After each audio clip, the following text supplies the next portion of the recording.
নমস্কার। কারা কারা নীলা পড়তে পারে আজ আমি সেটাই বলবো। নীলা 3 প্রকারের হয়। একটি হচ্ছে ইন্দ্রনীলা, দ্বিতীয় হচ্ছে অপরাজিতা নীলা, তৃতীয় হচ্ছে রক্তমুখী নীলা।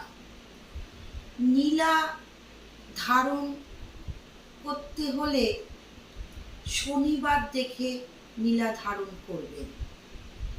নীলা কারা পড়তে পারেন? যাদের লগ্নে শনি দেব বসে আছেন তারা নীলা পড়তে পারেন, বা শনিদেব নিচু স্তরে আছে আপনার, আপনি নীলা ধারণ করতে পারেন। শনি মঙ্গল একসাথে থাকলে নীলা কখনো ধারণ করবেন না, এতে আপনার ক্ষতি হতে পারে। রাশি অনুযায়ী নীলা করতে পারেন মকর রাশি এবং কুম্ভ রাশি।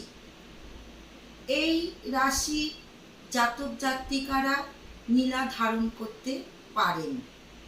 রত্ন পরবেন, উপরত্ন একদমই পরবেন না। নীলা আপনার যদি স্যুট হয়ে যায় শরীরে, তবে আপনি 5 বছর পরে থাকবেন, তার বেশি কিন্তু পরে থাকবেন না। এতে আপনার যতটা ভালো হয়েছে ততটাই খারাপ হয়ে যাবে। যখন আপনি নীলা খুলে দেবেন তখন কিন্তু আপনি কাউকে দান করবেন না নীলাটা, বা বিক্রিও করবেন না। ওই নীলা আপনি জলে ভাসিয়ে দেবেন।